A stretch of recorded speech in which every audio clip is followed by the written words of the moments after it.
are now listening to the Fantasy Standard Podcast on Talkdown TV with P and Ryan. Welcome to the Fantasy Standard Podcast on Talkdown TV. This is P alongside Ryan. If you're watching, it means you're on YouTube, and we kindly ask that you drop a like and hit that subscribe button and click that little bell. Make sure you get notifications as well. If you're listening, it means you're on Apple Podcasts, Spotify, Audio Boom, and all other podcast platforms, including Amazon Podcasts now. We also kindly ask that you hit that subscribe button and leave a review. What's up? So we got more people here. Yes. That's exactly what we want. We got our guy, HHM, the commish, of course. He's not the commish when he's here most of the times. He's HHM. And we have our very big friend of the podcast. He's a troll, but we call him a dark horse. Our boy, Pooty, is having a pretty good year. What's up, guys? How you doing? What's up? Doing good. Happy to be here. By the way, it's Tangy Poo now, if you haven't noticed. Yeah. I got a little confused about that. I saw Tangy Poo up top. And then I saw, that's not you though, right? Nah, that's Keith trolling, man. What is that all about? I don't know. I guess he's playing mind games. We'll see. Yeah, we'll get to that. So first, week 2 is over. NFL. Let's talk a little NFL football. I want to do a little biggest surprises week 2. And I'm going to start with Pooty because you're gracing us with your presence today. Pooty, biggest surprise for week 2. Biggest surprise for week 2. Just general football. Yeah, just like with what happened week 2. You know, you got a lot of matchups that maybe went as expected. You have matchups that maybe didn't. You got the Raiders beating the Steelers. That has to be one of the biggest surprises, no? Yeah, I think for me it was the Ravens beating the Chiefs. I think, like Lamar said, right, getting that monkey off of their back is significant for them if they're going to, really pursue a championship. I think KC has always had their number, no matter how good of a team they've been. And if you look at Baltimore, you wouldn't think that they had enough talent to go in there and beat Kansas City, but they found a way to win. So I don't know if that speaks more about Baltimore this season or Kansas City, right? Or it could just be that it's early in the season, but still, both of those teams were hyped up for this game. So I found it interesting that, Baltimore was able to pull that out. Yeah, it's crazy how many of the last few matchups, I think, the Chiefs won like the last 3 matchups they played or something like that, right? Yeah, Lamar, I think, was like 0-4, so was the stat or something like that before. Yeah. That's so, and that's a good one, right? To get that monkey off your back. You already lost the first game of the year, right? So people are already doubting you. Anybody looks for an excuse to doubt Lamar Jackson, I feel like, right? One small bump and it's over for his career. And for him to bounce back like that, I'm gonna be honest, I didn't expect it. I was one of those people. Yeah. And real quick, also Mahomes was undefeated in September. I saw too. He hadn't lost a football game at all in September. So wow. Yeah. One other thing about that game is wins. Yeah, one other thing about that game is Lamar negotiating his own contract, right? And then Harbaugh having that kind of faith in him to ask him, what do you want to do in that situation? And then to go out and do it. Right. I think, with all those factors in play, that was a big moment. So I think that was huge for me. And it could be a momentum builder for the Ravens, right? How about you, Mike? What do you got? What's your surprise? We got a lot of narratives, a lot of stories, man. I know you got one. I don't know if it's really a surprise. Carolina beating New Orleans. New Orleans always struggles. Breeze has always struggled. Yes. And not was Breeze. Maybe it was just, how Peyton coaches at Carolina. I'm really, really looking forward to seeing what the Saints are the next couple of weeks, because you beat the Packers.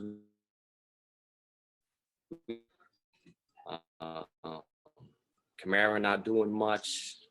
I think Carolina starting 2-0 is my probably biggest week 2 surprise, along with the Raiders. Raiders looking good. Yeah, real quick, I want to add this for my Jets fans.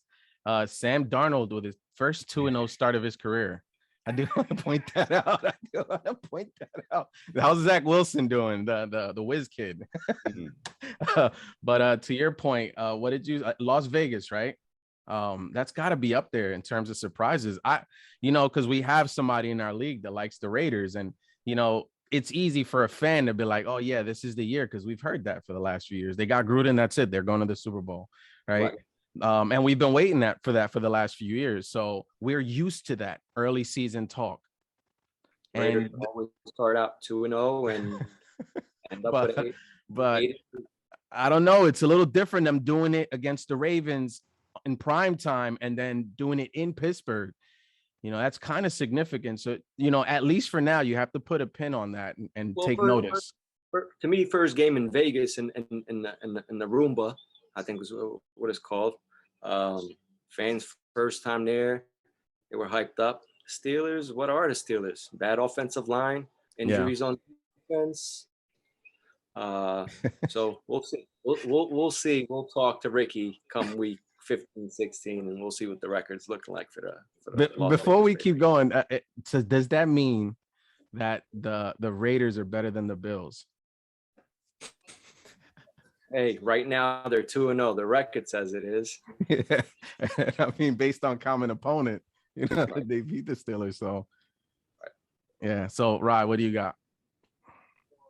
I was gonna say the Panthers. I mean, going in and beating the Saints after the Saints dismantled the Packers. Like, again, it's still early in the year, so everybody's trying to find themselves. But the Panthers look impressive. Some teams that look impressive to me, Panthers. The Eagles still look impressive. They only lost by 6 to the Niners. Like, yeah, I don't know, man. The Niners finally get a real test Sunday night versus Green Bay. So, I mean, and they usually have their number. But besides that, man, there was a lot of like coin flip field goal games, right? I feel like every game almost ended in a field goal besides like all these blowouts that we saw. But it was a pretty good week. Can we talk about 41 touches from Derrick Henry? 237 yards and 3 touchdowns. I mean, what was that? Manimal. Does it look like the Seahawks are going to be that type of run defense again this year, or did they just run into a guy that was going to have one of those nights like Henry? When he's going to have one of these nights, I don't think there's any defense that could really stop him.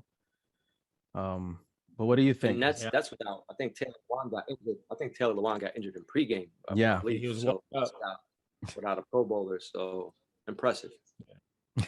But maybe he is the issue, because last year, I mean, Derrick Henry pretty much did what he did without him. So, yeah, is he overrated? I mean, Derrick Henry is going to have those games for sure throughout the season, right? He's probably going to have multiple games like that. But to your point, is that a reflection of Seattle's defense? And like specifically, like he's not going to do that to every team, but he's going to have those games. And to do that against Seattle's defense, who, I mean, they haven't in the past couple of years had the best defense, right? They've been exposed. So like you said, it's probably, a sign of things to come for Seattle's defense. Yeah. Who do you think, when we look up at the end of the year, now that we've had Houston Texans showing us that they have more fight than we anticipated, right? Even though I think that Tyrod injury is huge for them. Who do you think is like they're gonna be a last place team or one of the worst teams in the league? Is it too early to identify, or do you feel like you already have kind of that team? Well, the Jaguars look pretty bad. That's where I was going. Jets. That's where I was going. So we got the Jaguars, we got the Jets. Give me a reason why not the Jags. Why the Jags can't bounce back this year? Coaching. No type of scheme. No identity. No identity. You're letting your quarterback, sling it around and can't hit any of his targets half of the time, 40% of the time. Yeah. The first thing we did when we were doing our little pre-production meeting was that Trevor Lawrence, in a good football morning article, came out that it said only about 59.6% of his passes are catchable. That's by far the worst in the league. Yeah. Hey, but for fantasy, he could be great for fantasy. If you know, in the right situation. Yeah.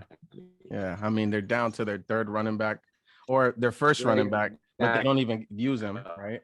So we have Urban Meyer, who's the genius coach over there. I mean, that's Ryan's best friend. We've talked about Urban Meyer here a little bit.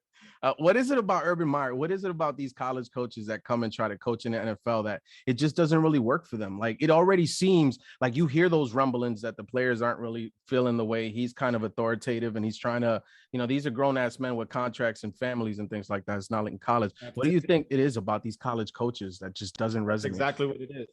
That's what I was going to say, P, is that the fact that these coaches think that they're talking to young kids, these guys are grown ass men with family or paying bills. Mm-hmm. That's not motivating when you come out here and you have no type of, like you said, scheme or plan. Like they're just getting lucky out there, man. I honestly don't know what the offense is trying to accomplish. I think Urban Meyer personally has an ego as well, right? So that's just his nature. So you couple that with what Ryan said, I think it's a recipe for disaster. And it's your first year, you got a rookie quarterback, and you're trying to sort of incorporate what you did in college and the NFL. I mean, I don't think that's the right approach. That always. So I got a question for you. I got a question for you both, Mike and Woody. Like, if you were Urban Meyer, which I mean, hopefully you don't want to be, but if you were and you had a rookie quarterback, what would you want to do on offense? Here, James Robinson. Thank you. Run the ball, screen pass. Make it easy. You make it easy. Exactly. Bro, I don't get it, man. I don't get what these coaches, why they try to overcomplicate things. I feel like everybody tries to be Sean Payton, and everybody's not Sean Payton. Like, you don't have Alvin Kamara. He had Drew Brees. He was a little lucky, but I don't know, man. They get too cute. Yeah, Urban Meyer reminds me of Chip Kelly, but at least Chip Kelly had a plan to run all these wild plays. He had identity. Urban, right. I don't know what he's doing out there. Yeah. It's almost like he didn't have a training camp to try to figure this out. It's like, right? I don't know. I feel for guys like that because their ego is in the way of what they can possibly accomplish, right? You got to kind of tone it down a little bit in the NFL, especially with the way the players are now. I don't feel like players are treated the same as it was in our day, even, right? Like, I think you had those coaches that were the dominant person in the locker room, and they could almost talk down to a player and use that hard, you know, I'm going to get on my player in order to motivate them. But I feel like it. You mean Joe Judge? Yeah, like I feel like Joe Judge maybe would have had a little more success in the 90s with that approach, right? Because Bill Parcells did and stuff like that. Yeah, because it almost feels like he wants to have that, you know, persona without having the wins attached to it too, right? So there's that to it. But it's just strange the way things are going for that Jaguars team. I don't want to spend too much more time talking about the Jags, to be honest with y'all. Anything else notable NFL wise? Do you have any narratives you want to talk about before we head to the other side? Look out for the Broncos. Look out for the Broncos. Play defense and you run the ball. Teddy Bridgewater is not going to turn the ball over too much. I could see them making a wild card run, maybe. Yeah, and Matthew Stafford looks really good in that Rams offense. So I think they're going to do some damage as well. Do you think if you put Stafford now in that offense when the Rams went to the Super Bowl, do you think that the results are different? They had remember the big issues were the Gurley issues, right? They didn't know if he was available. I think that really hampered them. But, you know, I know that there's been those rumors of Jared Goff and that coach not really liking Jared Goff's decision making. So do you think that with Stafford in that system at the time that it's different? No, I think McVay needed to get humbled, man. He just thought he was too smart. Mm-hmm. And now he's like, all right, I'm smart, but I can't get crazy. Yeah, I think he overthinks. He outsmarts himself because honestly, look at Derek Carr. I'm not Derek Carr. Jared Goff. He's doing a lot with a little. He has Hawkinson, and that's it. He's putting up decent numbers the first 2 weeks. So maybe McVay was holding Goff back. Hold on. Can I talk real quick about the Manning brothers and that Monday night? Yo, I love that shit. My God. I can't get over how good. I think that they don't even need to go to the other broadcast format. They could just do this and be totally successful Monday night going forward. Yeah, last night was the first time I got to watch it. The thing that stuck out to me was Peyton basically saying that he implied that the New England locker room was bugged. Yeah. It's serious. Nah, that shit is primetime TV, man. I'm like getting educated on football. I'm like, what the? They're talking about shit. I'm like, holy crap. Yeah, it's fun. Yeah, and they really get into it. Mm-hmm. And having McAfee on it too. The guest that they bring on is fire too, man. Like they had Favre last night. Favre, McAfee. Gronk came on. Gronk needs to show it. I mean, Gronk, we could talk about Gronk all day. I do have some quick hits, real quick stuff that I didn't realize until Twitter taught me. Really quick, that Darren Waller had a chance to become the first tight end in NFL history with 6 straight 100-yard games. It ended against Pittsburgh, 65 yards. I thought that was interesting. Because you don't think about that. You think about all these great tight ends, and not one tight end had a streak longer than 5 games of 100 yards. That's pretty crazy. The things you see on Twitter. Another one I saw that was pretty interesting was that Saquon Barkley at one point had 39 yards on 7 carries, and that included a 41-yard carry. So that was another interesting tidbit that was really hard to do. That's been done before, Leonard. Yeah, probably. Or Carlos Hyde somewhere in there. We got the Raiders and Broncos are the only 2 teams in AFC, the only 2-0 teams in AFC, just like we all predicted, right? Yeah. I'm pretty sure we all had that. Another thing that and they're both in the AFC West. Yes. And the NFC West teams are still holding on strong, right? No, the Seahawks lost. Yeah, that was crazy. And another one I shared with you offline was Derrick Henry becomes the 3rd running back to score 50 DraftKings points twice in the last 10 years, joining CMC and Le'Veon Bell. Wow. Damn, didn't know DraftKings has been out 10 years. Yeah, me either. That's a good one. No, I think it has. Damn, that's crazy. And one more for the Buffalo Bills fans. Since 2017, the Bills have 39 wins. The Jets and Giants, both New Jersey teams combined, have 36 wins. And with that, gentlemen, do you have anything else? And we'll take it to the other side. Shots fired. All right, let's take it to the other side. Ladies and gentlemen, a brief moment to recap the Lights Out Fantasy Football League. Lights Out League, where you never know what Nelson will do next. And we're back. Oh, all right, guys. I'll see y'all next week. Oh, so he put the hat on backwards. Now you're here for business now. I'm on the other side now. You're on the other side now. So the way I've been doing it is I'll share my screen. You'll be able to see what I'm seeing, and we're gonna go into last week's matchups from there. Okay. While I'm doing that, if you have anything you wanted to note about the matchups from last week, please feel free to share them. Here we are. Why do I have to go to mine first? I guess because HHM is here. I guess we'll do it. But in the recap, it says HHM defeat Sutton Hurts in a rout, 121-99. Highlights from this matchup. What's up, HHM? Talk to me. A lot of underperforming players and a lot of defense and a kicker that I think overperformed with the way the games were going. Buffalo 22, I think, carried me. I think Buffalo, I expected 10 to 15 points. The 22 was big. Mm-hmm. Antonio Brown, he knew it was going to be, Mike Evans. Gronk is surprising, but I knew AB. He's going to have one or two of these games every once in a while. Yeah. Too many mouths to feed.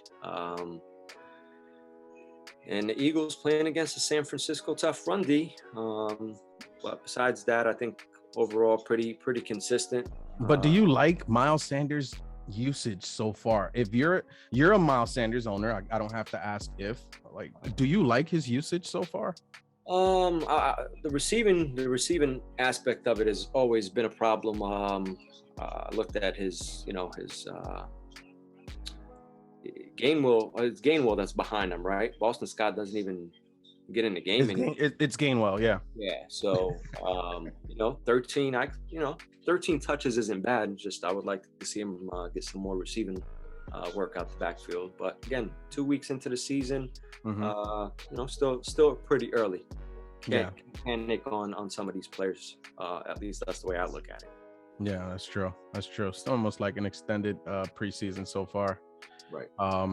Kelsey doing Kelsey things, man. It must be nice to have that consistency there. Jamar Chase, he got that one because you snuck him in your lineup last minute. That was a really good switch because you had Deontay in there, right?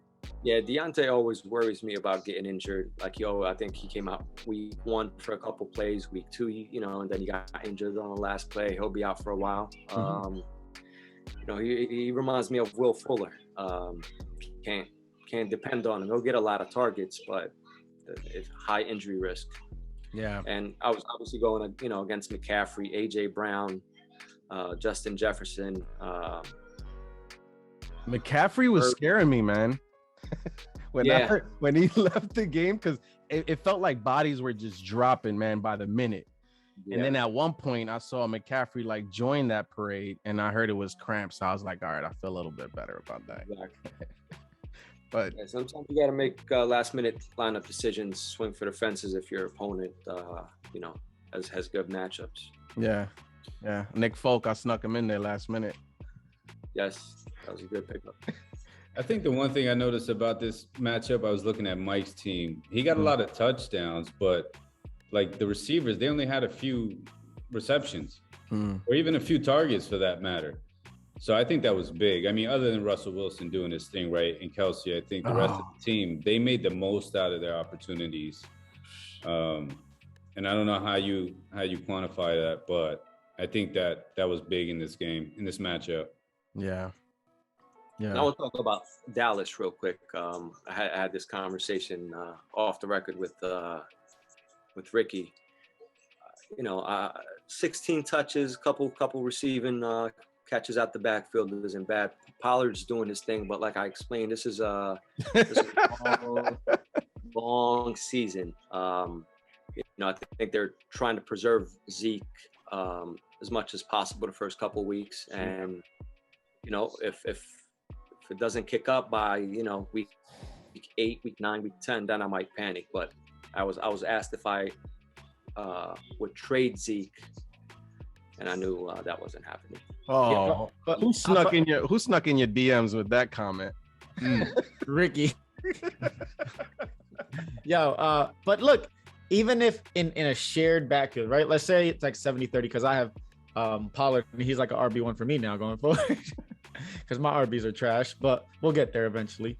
But 15 points from a guy who's sharing work, like you can't even get mad at that, right? Yeah. Like you can't get mad at that. Well, like I did explain to Ricky why I'm not panicking on Zeke, because even though Zeke was my 9th overall pick in the first round, I actually consider him my 2nd round pick. Kelsey, to me, Kelsey's my number 1 pick. I think he's the most consistent player in football. 19 and 16, that's pretty consistent for a first rounder. Oh, that's pretty consistent. I like you being humble on this show, man. We appreciate that. That's amazing. But that's a good W, man. Put yourself in a 2-0 position early in the season. It's always a good thing. Puts you in the end on the waivers. I mean, you might not need that, but you know how we are. We're sharks down here. Yes. Let's go to the next matchup, and it was the friends, the amigos, Suicide Squad and Tangy Poo now. So it's Keith. 108 to 117. Doc comes back and beats Suicide Squad. Painful. I mean, you see the Josh Allen and Stephon Diggs stack. At least it didn't do what it did last week. Stephon Diggs saved himself with that touchdown. Higgins also got a touchdown, I think, in there somewhere. I know that wasn't really expected the way his game was going. Kyle Pitts, that's the one that I wanted to talk about. The 73 yards, that's a good sign, right? That defense, they're going to be chucking that ball, and if Ridley is lined up against the best corner, Pitts is going to get a lot of one-on-one underneath, and he's great after the catch. And Singletary, friend of the show. I don't think Miami expected that, right? For the Buffalo to come out running. Tampa's D against Atlanta. Gentlemen, is it over for Matt Ryan? They can't protect him. It's not really his fault. Mike Davis isn't much of a running game. Cordell Patterson, wide receiver / running back. They don't have a bad year. They actually might be one of the bad teams, like we discussed with like the Jacksonville Jaguars and the New York Jets. Yeah, they'll be drafting a quarterback next year. Definitely. Anything else from this matchup? We mentioned Stafford already with the Rams, and you take 22 points from Stafford because he's not going to give you anything on the ground, right? Man, Aaron Jones, man, 4 touchdowns, Monday Night Football. What a game! Yo, those are painful, man. It's painful to lose on Monday like that. He was up by what, like 30 plus? Yeah. Oh, because he had Hawkinson and Aaron Jones. Yeah. Yo, 5 touchdowns. 5 touchdowns from those guys. Wow. That's a painful loss, man. I'm telling you, that hurts. Damn. But Aaron Jones will do that to you. Yeah, I remember one time I played you, Pooty, I think it was, and I think I was up by like 60 points. And Aaron Jones, I think, put up 40, and I think Cooper had like 20 something. And I think you still lost that game. I did. I did. Aaron Jones was trying hard though. Yeah, he did. Because I think it was one of those games where like most of my team played early. So we thought, all right, there's no way Aaron Jones is going to bring him back. And he put up 40 points, which is crazy. Yeah, Pittsburgh's defense against Las Vegas. Again, we talked about Las Vegas, and we'll see what kind of team they are long term. Joe Mixon, we highlighted him and asked whether or not, now that we have more people here, will Joe Mixon score 21 fantasy points again the rest of the year? Not, spread out, but will he have one game where he scores 21? His schedule. Let's see. Let's take a look. What do you think? Against Jacksonville, maybe. Jacksonville, Detroit. Yeah, 15 plus. Jacksonville and Detroit to me. Okay. One of those 2 games. Yeah, he's got a pretty tough schedule. Yo, I'm gonna be honest. Joe Mixon has been getting every single carry. I just know how the body starts to break down. These guys are not gonna make it through the whole season. There's 17 games this year. I hope these coaches are realizing this. Yeah, well, that's maybe. I mean, they're not a team anyways, so I mean, run them to the ground, I guess. That's maybe what my HHM is talking about when it comes to Zeke. Understanding that. Yeah, I mean, shit, you should be. I'd be happy if I was HHM. Like, shit, preserve my dude. I need him for the whole season. Yeah, and he could still give me 15 points, which is yeah. Aside from that, I mean, now we have Keith 2-0, and the chat is lit up with Keith comments now, and Keith 2-0 every year. Is he? He starts out. He starts out pretty good. Okay, so another one to note. Will history repeat itself? Let's go over to the next matchup, and that is Dead Presidents. And my boy John had a stinker. The whole law firm. Yo, it was a single-digit performance by his entire team except for Tom Brady, pretty much. The whole show comes up short of expectations and lose to Dead Presidents. Lamar had an inspiring showing, though. 107 rushing yards from your quarterback is phenomenal. You love that. Devontae still putting up 12 points without the touchdown. The touchdown's coming, like Mike alluded to. Keenan, even though that's a disappointing performance by the Chargers, I was disappointed by Swift. I thought he'd blow up and show the world, but I don't think so, man. What about you guys? What do you see here? What are we calling out on this matchup? I left the name because I wanted one of y'all to call it out. To me, it's Tyler Lockett. There it is. It's bombs. It's not, he's getting targets. I think DK might be third in targets behind them. I think the Swain is the other wide receiver. Yes, I think. Swain. But Tyler Lockett, those broken coverage, or he's great after the run. He makes it happen. So that's a little surprising. I don't think he should depend on that. That's not going to happen every week. If you're a Tyler Lockett owner, are you trying to bunch up these weeks and selling high? You got to. To me, at least, again, you don't expect 23.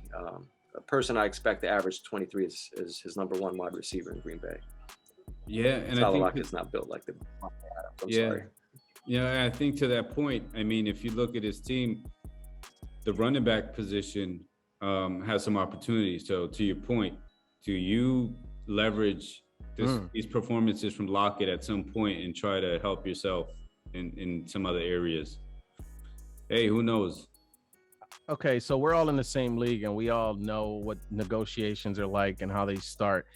In this league, realistically, will Tyler Lockett net you that RB2 that he's looking for? Do you feel like somebody will return that value for a Tyler Lockett in this league? Realistically, because we know these people in this league and how we negotiate. I'm gonna say we because I love ball too. I'm just gonna say that I think there's some desperation in the league currently. Yeah. Right. That you may get it currently. That's all I'm gonna say. So you got to strike while the iron's hot, right? I don't think there's urgency for a wide receiver in this league.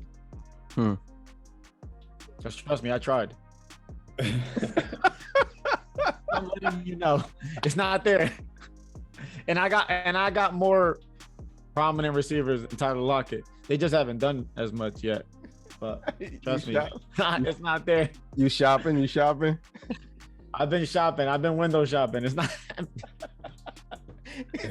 So can we talk about the week one champ? What happened? Can we talk about the week one champ? Yeah. Nah, CAH, I think is going to be a disappointment all year. They got one of the best offensive line. I think they got 5 or 6 brand new offensive linemen after what happened in the Super Bowl.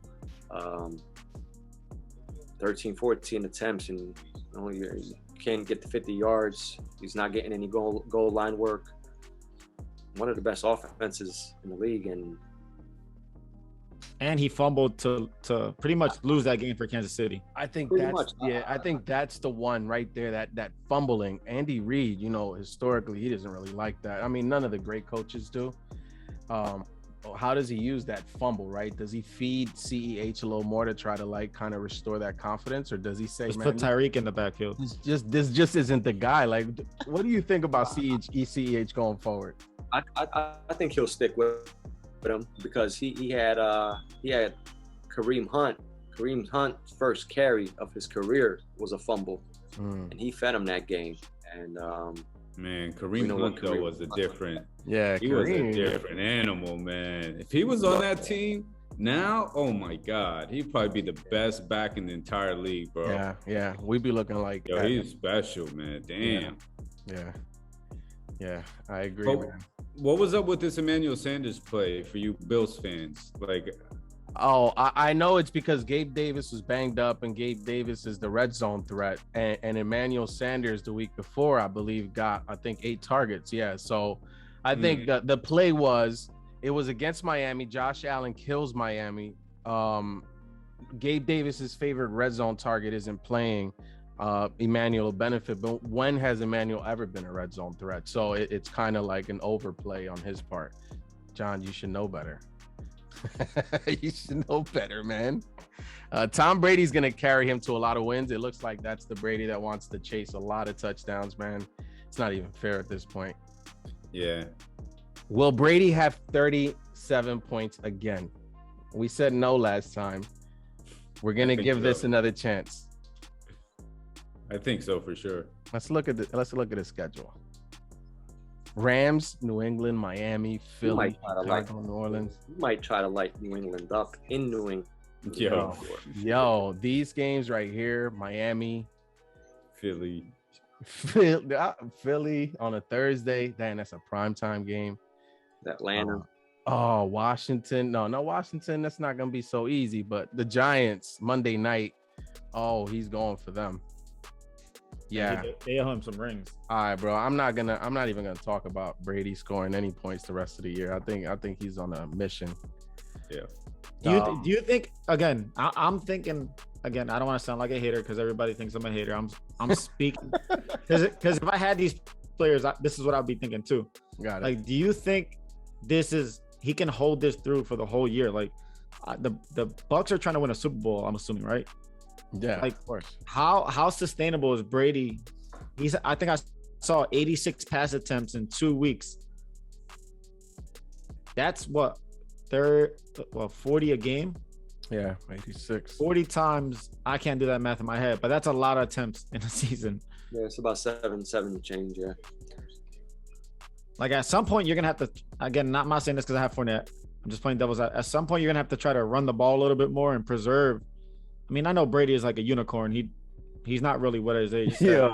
You know, I'm sorry to cut you off. You know what's crazy about fantasy? It's like that you'll say, oh, it's not because I have Fournette, but deep down it might be. No, it's not because I'm not playing Fournette. I'm not playing Fournette. No, again. I know. I'm just saying, me personally, I'll be like justifying why a quarterback should be like, and I'll be like, because again, if I had Brady and I had Fournette, I would be thinking the same thing.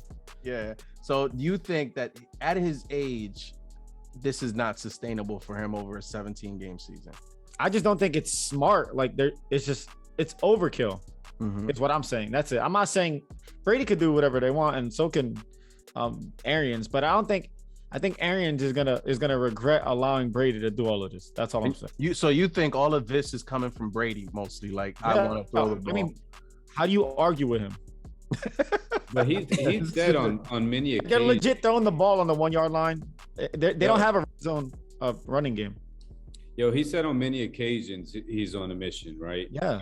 I forgot what I was watching. He was like, yeah, I was never coming for Montana. I was always coming for Mike. Yeah. Right? Yeah. So, like, and he said his elbow's feeling a lot better this season. Like, he went and got something fixed on his elbow. Yeah. So he's prepared to throw with a bunch. I think definitely he's on a mission, man. He just wants to be at the top of the mountain in terms of GOATs right now. I think that's his mission. Wow. I don't see them letting him throw more than 35, 36 times a game. Again, looking at his yardage, I think he had 260, 270. But it's the 5 touchdowns. He didn't get to 300 yards and he got 39 points. So that's with 36 throws. That's not really that bad. If he can stay between 28 to 32, maybe, it's touchdowns, you know? Yeah. So he gets down there. Gronk, it's Evans. So I definitely see him getting past 30, 35 points a game at least a couple more times. But looking at his schedule, like I said, they didn't want to lose the first game, which was competitive. That's why he threw it 50 times. Yeah. You know? Yeah. The Rams this week, that's going to be a tough defense. But who else out of all these teams that are going to keep up with them? Man. And so they might, blow them out in the first half and run the ball in the second half. But that's what we thought was going to happen against the Falcons. The Falcons kept it interesting for at least two quarters. Oh, yeah, they had the 2 defensive touchdowns. The Falcons are looking like basura, and the Falcons bro. are one of the worst teams in the NFL, man. Yeah. So to Ryan's point, and we'll meet at the middle here. So 50 attempts a game, you don't want to see that from Brady more often than not. If you keep him at a soft spot like 35, 36, 37, then you feel better about that on a week-to-week basis, right? Safe to say. Yeah. How's that offensive line? Do you feel like that's another thing? Is he taking hits this year? Do you feel like, or are they keeping him upright? Or is it him just getting the ball out faster? They said he's getting the ball out faster than he has his entire career. It feels like it. So I'm sure that's contributing to it. I Yeah. don't know about the offensive line. I mean, someone else can comment on that. Brady will probably make any offensive line look better, right? With that quick release. Let's move on to the next matchup. UAA is no longer. Now it's my nuts itch and let's go. And there were a lot of points in this matchup. My nuts itch, knockoff, let's go. By landslide. So do we need to review the tape on this one or anything? Rob Gronkowski, we knew he was going to put him in there after the week he had last week, right? Let's go. Damn. It's tough losing when you put up 126 points, man. No, I know. Especially when you see what the bottom three players did for him. Chark with 1.9, Sanders with 0, and the Giants defense. Oh, we actually have look at this. We have here Nelson to comment on his own matchup. Nelson, I would love for you to go ahead. Give us your thoughts on this matchup. Cheers, my brother. Cheers. Welcome to the show. Oh, he gonna take a sip before he talks. First, I like to say that I was sweating a lot this week because I almost switched up my whole lineup. Not the whole thing, but I almost took a few people out, and I don't regret not doing it. And I took some tip from last year because, I follow this show a lot every week last year. And you should never second guess yourself. Ooh. Learn that. I almost took Evan out. Almost took him out to put this guy Clay in, but I was like, you know what? Let me just leave him there. And it worked out. So that's my superstar of the week. Henry, I knew he was going to do his thing. Yeah. I don't know. I think this might need to be a superstar of the week. No. I knew he was going to do it, man. I was like, he's going to bounce back. There's no way he's not, I knew he was going to do his thing. But I was more concerned I was actually surprised with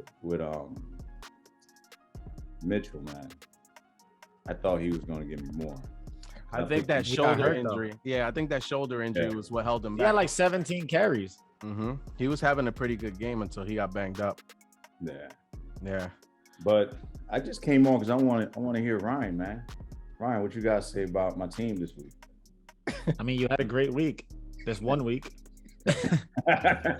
1 week. I mean, Derrick Henry's not going to give you 41 every week. I'll tell you that right now. I had him last year. But I mean, when he does, you don't get mad at it. No, something you said earlier. I was just listening. That this is a longer season, man. So to go back to the previous game that you guys were going over. Brady, what Brady's doing is amazing, and obviously I'm a Patriots fan. I don't hate Brady. He gave me 6. You know what I'm saying? But listen, man, for him to play at that level for 17 regular season games, yeah. Then you're going to go into the playoffs. Obviously. I think he's going to slow down. There's going to be a game he's going to slow down. He might say, you know what, sit me out. I already dropped 3 touchdowns. Their defense sucks. Just who's their backup? Trask? I don't know who their backup is. I don't know, but I know if they lose Brady, they're not a playoff team. It's a wrap. Oh, of course. Now there was one game that I do want to look at, which is, I don't know, we're looking at my game, but hold on. I want to ask you about this particular matchup because on your team you have Everett, and I noticed that Everett didn't really perform for you this week. Is there tinkering being done with Everett? Not yet, because his quarterback is Russell. So yo, facts. So not yet. Man, it must be nice having 148. What does that feel like? That's more than I have all season almost. Dude, that's crazy. Hey, it's more than I did last year. I never hit that. I don't even think the first season I was on, I hit that much. Man, yeah, when you get 72 from 2 people, or not even 90, you got 92 from three positions. That's insane. That's wild, bro. And I mean, even over here, Let's Go had Cooper Kupp with 27, Rodgers with 34, Godwin with 12. So he had a consistent lineup. I think it's just his flex down. They shit the bed. They can't keep up. I don't think he could have kept up anyway this week. But I believe he has some points on his bench too. Again, it's lineup decision. Let's take a look. Who would have called out Buffalo being Miami shutout? Always whip on Miami. In Miami. Don't matter. Buffalo. But Flores got a good team down there, man. Man, Tua is trash. Not against Josh Allen. Bro, Tua is trash. I got Buffalo Bills fans here. We can't have our feelings in this conversation. Oh, there's facts. Check the record. I'm just saying. All right. Back to the other game. I just want to say one thing about the about Brady. I'm looking at that New Orleans game. Mm-hmm. I don't see him going that high, in the 30s. I'm actually gonna call it. I think the Saints gonna shock him. I mean, they have before. You should know. Let's go to the next matchup real quick. Anything else to talk about this? That's a nice win, by the way, to get yourself to 1-1. Get yourself middle of the pack. Yeah, I'm only coming on when I'm winning. Oh, is that how it is? So no more. Good win, Nelson. Yeah, that's a really good win, man. Nah, that was big, man. 148 is impressive. Yeah. I'm hating over here. When we talk about tiebreakers and setting yourself up with as many points as possible for the end of the year, man, games like this really put you, a step in front of people like me who just put up, 99 points, right? That's a good thing. Let's go to the next game. Will, our boy, I was hoping he was going to join. 2-0, and he beat the defending champ. I'm sure that hurt. It had to hurt. I mean, did he beat him? yo, Dak had 8 points, bro. That's what stands out, right? Damn. Immediately. Wait, how? I gotta look at that again. The score 95-7. Okay, man. Yeah. Does Will have the least points against in the league? I think so. It's got to be him and Alex. Got to be. I think it is him. And not to say their wins aren't wins, but I'm just saying. Yeah, he's got 177, right? No struggle. Yo, how can I sort this shit? I got 176. I got the lowest. You got the lowest because you played me. No, that president's got 159. See what I'm saying? Hey, these 2-0 teams looking fugazi out here. Hey, you better hope you keep playing bums like my team when they're being bad. What are we looking at here in this matchup? What is the thing that stands out aside from the 8 points from Dak, right? Like that off the bat, you don't think you're gonna get a win when you get 8 from your quarterback. Yo, what did Kittle get in the first week? Nothing as well, right? Don't wake him up. Don't wake Kittle up. Yeah, he's been disappointing. They're talking about, you have the experts saying that he's a buy low candidate. Bench him.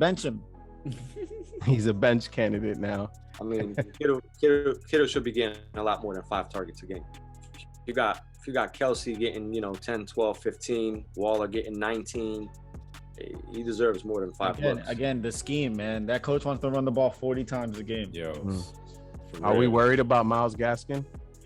Yeah, as an RB2? It's a wrap. Miami's done. Oof. I agree. Like his receivers are probably going to help keep him competitive, right? Thielen's been putting up touchdowns. Yeah. But again, regression, right? Listen, at least, I mean, you hope not, but it's a long season. Yeah, I think at some point Tannehill wakes up too. Tannehill's gonna have those big games, man. He's got too many weapons. Yeah, I mean, he's gonna have those big games. How many times did Tannehill throw? 40, my lord. You threw 40 times and you only end up with 14 points. That's not good. That's the touchdowns, yeah. Another thing to notice is that the Tennessee defense isn't really looking like it's gonna help their offense out much, right? 38 points the first game, 30 points the second game. So it's probably gonna put Tannehill in a position where he's gonna have to throw it a lot. Exactly. Yeah. Derrick Henry on that team. Yeah, I think losing Jonnu is big for Tennessee. Think so? AJ Brown is a great player, but I think it's his knee, something's wrong with that knee. And Julio, who knows when? Julio's another player that I'm afraid of getting injured during the second quarter. Who picked up Julio in the league? Will. He's right here. Right here. 12 points. Hey, he's getting a lot of work, man. He is. He's getting a lot of work. And that's with the TD callback. That's the expense of AJ Brown. But just that from a football aspect, losing a dependable tight end like Jonnu, I think is big.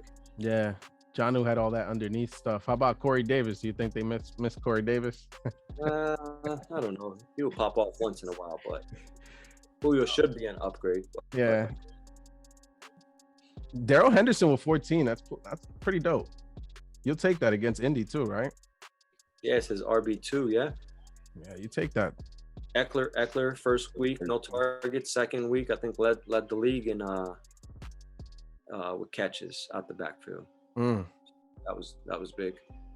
Friend of every podcast, fantasy football podcast, Eckler.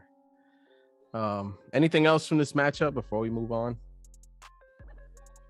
Well, Devonta Smith, though, he bought into that week 1 hype, started him. He had a touchdown called back in this game, so to his defense, it almost worked, man. But almost doesn't really show up in the box score. Let's move on to the next one. Although Will, I must say, 2-0, looking good, man. Wasn't Will 2-0 last year? Or was he 0-2? And then he was 2-0. Okay. Will, don't do it again this year, bro. You gotta take it a step further, bro. And the last one, injuries for him last year, I think. Yeah, CMC. He lost his first pick. I think Carson. No, it wasn't. Maybe he didn't have Carson. I think he did have Carson. Yeah, he did have Carson. Will's had Carson for like the last 5 years. So he just needs to hope nobody gets hurt. And we got our boy here, long shot. And oh my God, to be damned, TBD pulling out the win, 103-71. Long shots coming. I want to thank Ryan for the name. Gave me some. No, P gave you that name. It wasn't me. It was a combined effort. Yeah. But one thing we were talking about when we were watching that game is Kyla Murray is back to his old tricks, right? The shoulder's good. He's back to the pre-injured shoulder Kyla like last year, where he was single-handedly winning fantasy games pretty much for dead presidents last year. You got the same guy now. 41 points. You will take that and run with it, because it doesn't really matter what happens with the rest of your line, but as long as everybody semi shows up, you're gonna have 100 points. Yeah, but I need the other team members to show up eventually, right? Yeah, I can't be dependent on that 41 or getting by with 103 points and getting a W every week. So I'm definitely taking it. And Kyler, I should be 2-0, but I'm not going to go there. Oh, but Kyler's performed both week 1 and 2, but again, Ryan didn't throw out many points, right? So yeah, I'll take the W. Yeah, you look at Herbert against Dallas, you'd think that there'd be more points than that. 338 passing yards, you like that. The 2 picks, you don't like that, but you hope that Herbert is going to turn it around, right, Rye?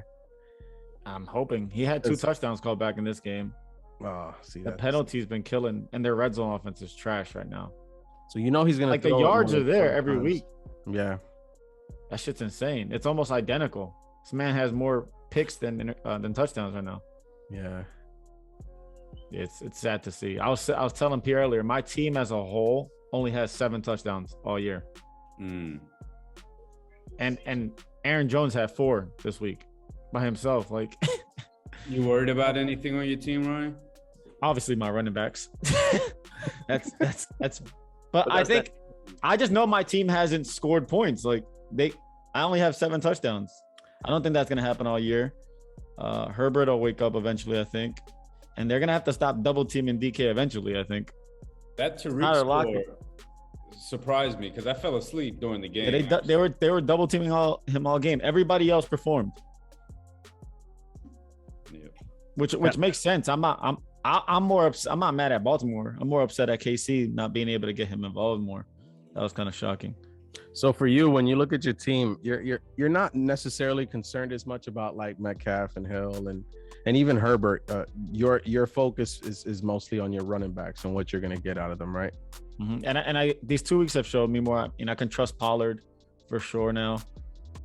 Harris is, a back end RB1, possibly front end RB2. So that's my anchor right there, RB. Mm-hmm. And if Pollard can give me RB2 numbers like he's been showing, shit, let DK and Tyreek start scoring. Are the trade phones still ringing over there in your headquarters? They were, but those opportunities have been missed now. And so talks are off according to. Yeah, I'm just waiting for one of my handcuffs to pop off because I got every single one. I'm just waiting, and I hope nobody calls me when that happens. Oh wow, Pollard had 20. I didn't even notice that. Yeah, Madison was looking all right there when Dalvin Cook goes down every other series and comes back. This dude got all the handcuffs. You started out the same way last year, right? 0-2. Mm-hmm. But I had Derrick Henry. Yeah, that made you. So 0-2 last year with Derrick Henry, 0-2 this year with Tyreek Hill. I think it was the same thing. I just wasn't scoring enough points. Yeah. But you had Aaron Jones too, right? Yeah. No, last year you actually had more points. You were scoring more points. Yeah, I might have been around 200. I might have been at like 100 average instead of like 85. Yeah. Yeah, because your argument was, it's at the end, it's the points. Not for sure. Hey, I see Carlson on that team with 17. Yo, yeah, that was big right there. Nice pickup. Yeah, I couldn't go cool against Tampa Bay, man. Let me ask you, Pooty, who are you worried about on your team? Yes.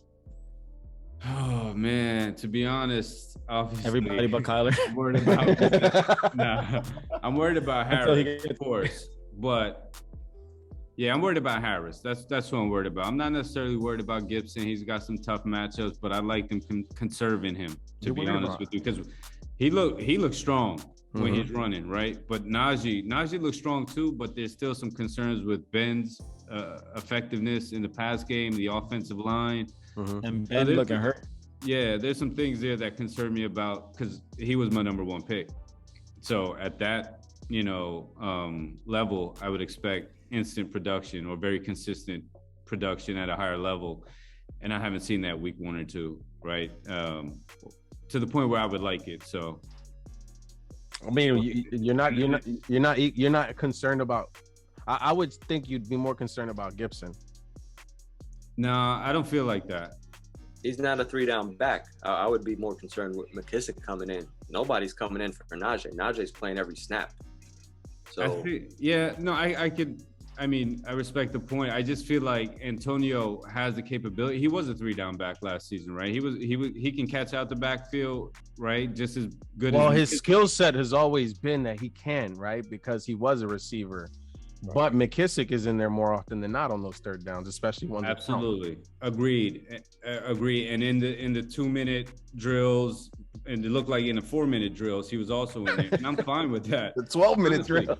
At this stage of the season, if I'm getting W's, I'm fine with them conserving him because again, it's a long season. Yeah, they're gonna need him. But absolutely, that those are fair points early on in the season here against Gibson. Okay. And it's also crazy. Like being 0-2 and having no injuries feels a lot better than being 1-1 or 2-0 or 0-2 with people who are already hurt. Yeah, so that makes a big difference. Because it's not like you lost your first round pick or anything like that. Your players are all still there. They're lost. They're not lost forever. Yeah. Anything else before we move on to next week's matchups? Nope. Nothing. All right, let's go over to next week, week 3. Man, we're gonna blink and it's gonna be week 12. Watch. I guess we'll go to mine first. And honestly, I'm already setting myself up so if I, that I could feel better if I lose. So I'm just saying, you know what? It's not the end of the world if I'm 0-3. So I'm already like mentally working myself, psyching yourself down. The possibility. I know we did have a question in the chat, and it was from John. He asked, which one of the two winless hosts will win his first game this week? So that's something to ponder, gentlemen. And we'll reconvene, or we'll revisit that question after we're done with all of these matchups. But what do you see here? What are we doing, Ryan? We're picking one player that you're looking at in this matchup, right? We're just going to highlight one, and if you want, we can go around. Nelson, you want to start it off, Nelson? Fine, man. I'm looking at Samuel on your team. Debo? Yep. Yeah, Debo's been a pleasant surprise, man. Even though I had to get one 49er right. I got all of them. Well, I'm looking at that game because I know it's going to be a high-scoring game. So, you think so? Green Bay and San Fran? Yeah. Going to be I'll take it over in there. On the Green Bay end, it'll be a high-scoring game, right? I don't know. I that's how I feel. But again, this is fantasy, and yeah, it's a prime time. My feelings need to be pushed aside. I'm still, baby in that. I like Debo though. He's been a pleasant surprise. I like what he's done this year. And I mean, in the flex, that was on my bench, so I can't even take credit for that. What about you, HHM? What do you got? I think McCaffrey's going to tear Houston up. That's probably, that's kind of given. That's not really a surprise. Justin Jefferson, I think, might be. I think that might be the highest scoring game of the week. Minnesota, Seattle. I think that's going to be a shootout. Minnesota's put up over 30 points both games so far, right? Cousins is chucking it. Yeah. And on the other side, that's the Bills Washington matchup. Good offense versus a great defense. I'm glad it's in Buffalo. Facts. And so I see Singletary, and I'll be talking up Singletary, and this will be the 1 week that he'll explode. I mean, he has three Buffalo Bills players. Yeah. I think that's gonna be a big determining factor how the Bills do against Washington, because that's a third of his lineup. Yeah, if I were him, I'd just bench Josh Allen and Diggs. That's just me. I mean, you're glad that they're playing Washington this week, because again, they're not gonna stop them, but they'll try to contain them as much as possible. It is not Miami again, so you feel a little bit better. What are we thinking about the regression talk with Josh Allen? All of you guys, do you buy into that at all? I mean, his completion percentage hasn't really been. I think it's 56% right now. It's 9% down from last year. Do you buy into the regression talk, or do you just feel like early season they're just trying to find it? I think they're still. I feel like they're focused on how. Oh, my bad. Go ahead. My bad, Mike. I said it's too early. I think first 2, 3, 4 weeks are tune up to the actual season. Some of these guys haven't played much or at all in the preseason, so it's early. It is early. Yeah, they're playing it safe, man. I feel that some of these elite players are playing it safe because they got the long haul. Like you guys said, man, the season's longer, and it's all right, week 1, week 2. Am I going to play with the same intensity? Well, I can't even say last year, because last year was COVID. So I don't even consider that a season. Yeah. But the prior season, So. All right. Well, 0-2 teams. Good luck to you, Suicide Squad, but not really. Somebody will have a win. I need this. Yeah, I can guarantee that one person will win from this game. Let's go to the next matchup. And hey, we got HHM and Dead Presidents. Yo. Neck. Yo, both 2-0 teams, which is good for us here at the bottom. Balance. What are we looking at here? Is this? I'm gonna say Miles Sanders, right? We talked about Miles Sanders. What can we get from Miles Sanders here? Division game, Monday night. What kind of role will he have? That's what I'm looking at for this matchup, for at least on Mike's side. Man, this is probably the game to watch this week in this league, just because, I mean, it's so evenly matched. I think. But damn, you look, Lamar Jackson's gonna eat against Detroit, bro. Is he? Is he? I think the determinant factor is going to be what the hell his running backs do again, though. You got D Swift against Baltimore, and you got suspect Barkley against Atlanta. Suspect. Right? I mean, like that's where I think the game is won or lost for Alex, to be honest. Russell's going to do his thing. Might snuck Latavius Murray in there strategically, hoping it's a blowout and they throw him in there and he gets all the carries towards the end, which is smart. Like, it's a smart ass play, right? Yeah. And I think Zeke and Miles, they get enough points. They get enough points. I think this is going to be a very close matchup, though. It's going to be a good one to watch. Yeah, I agree. A Blankenship double digits this week. You heard it here. Tyler Lockett in that flex, that scares me though. That scares me because Minnesota, right? We already said high scoring game. You think that by now they know Tyler Lockett is running around in there in the slot somewhere, in the seam somewhere. And you see Russ drop back and just chuck it up and Tyler's wide open, bro. It's head scratching. This is gonna be a good matchup. Mike, what on his side, what are you looking at that's like, is it Devonta? Is it your boy? Again, Devonta hasn't caught a touchdown the first 2 weeks. He doesn't go without catching a touchdown. A-Rod playing in San Fran. He's a California boy. He doesn't do too great.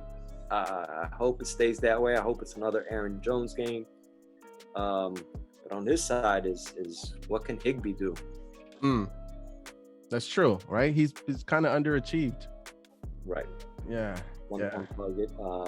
I think the assumption was that Higbee was going to benefit from having a Stafford, a competent quarterback that can run an offense, but it hasn't really translated. So is it that Stafford is not really connecting with Higbee, or is that offense is just not really built to sustain success for a tight end? I think there's still a lot of meat on the bone and the Rams, because Robert Woods, even though he's not in this matchup, he had a pretty shitty game last week. The touchdown at the end saved him. Mm-hmm. So, and remember, he didn't draft Higbee on purpose. He had a little glitch, and he ended up with Higbee. So, do you know who he was going for? Nah, I don't know, man. I was sitting right next to him, but I don't know. Is there anyone in fantasy that gets more generous projections than Barkley in his career? Well, I think they're going to unleash Barkley this week. So that's probably the player that worries me besides Devonta. And on my side, both running backs are playing against each other on Monday night. So that. So ideally, what lead would you like to have, or what would you like to be trailing to feel comfortable enough to feel like you're going to win this game Monday night? I don't want to be trailing, but I'll take. What is a comfortable lead? Like what a cushion? 10 to 12 points, I would feel comfortable. Anything over 25 might worry me. Something to note. This is a good matchup. Let's go over to the next one. And that is our boy here. Hopefully you got that itch corrected. And for John, you, Nelson. So 1-1, both 1-1 teams. So again, good news for those of us at the bottom. All of this is good news for us. Go ahead. Let's talk your matchup. What are you seeing here? As you see, I got 2 spots open. Bro, your team looks good though. Yeah, might be a hint. I'm looking for a trade, but nah. With my team, I think my issue, my concern is the TE position, tight end position. Pause. I don't really have. I thought I had good players, but then I'm gonna try to use my own logic. It's only week 3, so maybe one of them might blow up this week. Might have Everett in there since he is on Seattle, so hopefully he gets something. But yeah, I think I'm gonna win. That's just facts. Yeah. If somebody I like it. If somebody wants to do a trade, holla at me.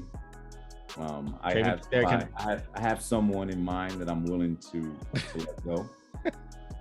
Not Henry. Hit my line. Yo, not for nothing. Obviously, I want John to lose. But John's team has some tough ass matchups. Yeah, they Good do. Lord. Yo, Kamara versus New England, they gonna box and one him.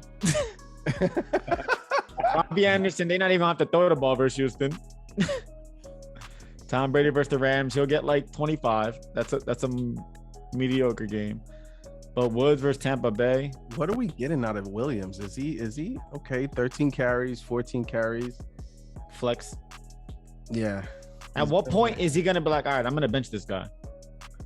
I don't know if you can. I Maybe mean, after this week. That was his 3rd or 4th round pick, I think. So yeah. If he doesn't do good against the Jets, I think he's gonna bench him.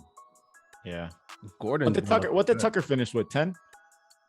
10 I or think 11. he had 7. 8th round draft pick. My kicker, who I picked up. Yo, but you know what it is? You know why he does it? Because this looks good, bro. Every week, Looks cute. That looks really good. Man, Brady and Mahomes. Oof. Yeah. That stands out. McLaurin playing Buffalo, right? Like, so is White gonna be on McLaurin most likely? That should be a good matchup. And Henry against Indy. Doesn't he normally kill Indy? I feel like he kills everybody. Yeah. Well, Evans against Ramsey is another one. Oh, so Evans had a bust week 1, a boom week 2. Is it possible that this week is another one of those? Yeah, but now the way they're playing Ramsey, he's not a pure cover. Yeah. He roams the field. Yeah. Mm. You know, you got to also think this is going to be Brady's first time ever playing in Los Angeles. So Yeah, I heard that. That's try to crazy. be under the spotlight and air it out. So I'm hoping Evans the one that's catching. So Off with Ted. So now, another 4 touchdowns for Brady, at least. it's gonna be a good matchup. Go Nelson. I think Nelson wins this game. Yeah, 95 points, and you still have 2 people. I'm a gone. That's the first time you ever said something positive about me. We're all about healing here, bro. Now I'm nervous, man. It could be Claypool in the flex is pretty big with Deontay being hurt.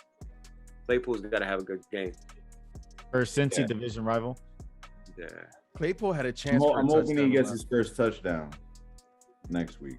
Man, Kansas City losing against the Ravens, going to play the Chargers now. I think Mahomes is going to have a big game. Just throw to Tyree, please. Please. Yeah. Need a touchdown. Yeah. Yo, 55. That's one. There's 3 games that are over unders of 55.5. It's KC and Los Angeles Chargers. The Bucks and the Rams, and then Seattle and Minnesota. So How about Dallas and they're at 51.5 or 51-52. Interesting. Yo, can you touch on Robbie? I wanted to see how he's doing. Yeah. Mixed bag. He's got His that touchdown. avatar is hilarious. That's brilliant. But look, when they're winning, he doesn't get fed. Bro, he's averaging 4.5 targets in 2 games. 2 catches. Come on. And that 1 touchdown was on 1 catch. He's boomer. He's like super duper light Tyler Lockett. Do you buy that chemistry narrative with Dalton and him? Like that's why he was gonna have such a good year this year, that because Dalton and him had such good chemistry. That's Darnold, sorry, Dalton. I'm thinking about he had a good year last year, and he didn't have him. But yeah, it was but the same boomer I had bust kind Anderson of last year. thing, man. I mean, yeah. Better quarterback, Darnold or Teddy Bridgewater? Bridgewater. Give me Bridgewater. I'll take Bridgewater. Real football. HHM's been a little too quiet on that question. Probably Darnold right now. I think we're starting to see what Darnold could have been in New York. Yeah. Sorry to all the Jets fans. Anything else for this matchup? 1-1 teams. Man. CEH, he underperforms again. And Devontae underperforms again against What'd you say? It might be. Yeah. Live looking at John's headquarters right now. He's burning the phones right now. Oh man, imagine Nelson sends John to a 1-2 record. Bro, I'm gonna trash all week. I'm gonna trash. I don't doubt it. The next matchup we have is Will, who's 2-0, trying to send Let's Go to 0-3. Oh my God, this matchup's got a lot riding right now. Will gonna get his first loss. I think the league kind of needs it though, right? We don't want someone to run away with it. we like you, but we don't like you that much. Monday night, Dak and Philly. That could be a shootout right there. What else? What are we looking at here? What are we looking at? I'm just curious about Dalvin Cook. I haven't watched the Minnesota game, to be honest with you, yet. And I don't necessarily know if 22 carries, that's a lot of touches for only 14 fantasy points. So I don't know if he's regressing from last season or if it's something else that's, causing that performance. He's hurt. Well, yeah, I was just gonna say, if you watch the game, anytime they show a Viking highlight and he gets the ball, it's the highlight right after that is him going to the sideline banged up with something. And then I clap, and then I'm like, nah, he's coming back. Yeah, and he goes right back in the game later. So that's literally how his games have been playing out. And even last year, I felt like it was like that. Well, yeah, I think Dalvin depends on his defense. The defense is not usual Mike Zimmer defense. He's not gonna perform as well as he did in the past. Mm-hmm. But just 27 and 30 points, 33 points a game, whatever it was. He'll get a lot of carries, but again, the touchdowns will come. Again, 131 yards for 20 carries. That's pretty good. And he's playing Seattle, who, look what just Derrick Henry did on them. Yeah. That's what I was gonna say. On Let's Go side, he has, I think, 6 players involved in 2 games. That's crazy. Right? Tampa Bay and LA play each other. Seattle and Minnesota play each other. So yeah, that's 1, 2, 3, 4, 5. Oh, and he's gonna forego a defense this week. Bold strategy. Gronk gonna get 2 touchdowns this week. Who? Gronk? He's gonna get 2 again. I wouldn't be shocked. Damn, how does he get 2 a week, bro? And he was 2 like a week and 5 and 8 targets. That's not sustainable. They coming after him, man, because what he said on that show that he don't look at videos, he just runs out there. So hold on. So what we're saying is, Mike, is he or is he not going to score a touchdown this week? I don't think he scores this week. Okay. Bold prediction. Bold predictions. They're gonna need help on that line blocking Darnold and company. I think this is like a Godwin, depending on who Ramsey covers. If Ramsey covers Godwin in the slot, another Evans game, could be an AB game. But I wouldn't depend on Gronk every 2 touchdowns a week. Could be an AB game. Not this week. Could be an AB game, huh, Mike? Hopefully. Yeah, you caught that too, right? 1 or 2 of them are gonna eat a week. There's 4. That's what you call confirmation bias. He must be on your team, huh? Who knows? This could be an OJ Howard game. Who knows? Is Juju Smith-Schuster a tight end at this point? Yo, he's Jarvis Landry Jr. Yo, he is. He could TikTok though. Does he get fantasy points for that? Julio, who I forgot what round he got Julio in. Julio's gonna end up being good value. He'll tell you if you hit player history. It'll tell you. 5th round. I think Dak is gonna show up on Monday night. I agree. In Dallas. Yeah. Great. This is gonna be a good one. I don't know, man. Philly's been pretty good against quarterbacks. Yeah. Dak special. He only put up 8 points last week. Yo. That's crazy. Man. Yeah, first home game for the Cowboys. I think they'll do all right. Yeah, but can you click on Cup? Yeah, I was about to say Cup. Wow. Okay, 16 and 27. 10 targets, 11 targets. And Tampa's secondary is kind of banged up, right? A lot of points. They give up a lot of points. Yeah, you can't run on them, but you can pass on them, especially with these injuries, for sure. Oh, what is the totals for this game? 55.5. Yeah, I believe it. I don't think he's gonna do that against Tampa. I think he is. Bro, he will. He's the one guy on that team. Touchdowns? 2 touchdowns against Tampa. Who No, Cup? not 2. He's gonna No. get yards, though. I think he'll get the 100 yards receiving, and he's gonna get a touch. You want 2 touches? You want me to tell you he's gonna get 2 touchdowns? Just saying, like Calvin really scored last. Yo, they're scoring. he did They're scoring. 163 yards last week. I don't see him doing something. I mean, You know if he's what? getting, I don't see him doing 100. I don't see him doing 100 yards. he's getting 100 easy. He's getting 100, bro. Bro, the Bucks want you to pass the ball on. You got to trade me Henry if he gets 100. I got Kareem Hunt for you. We'll talk offline. Anybody else on this matchup?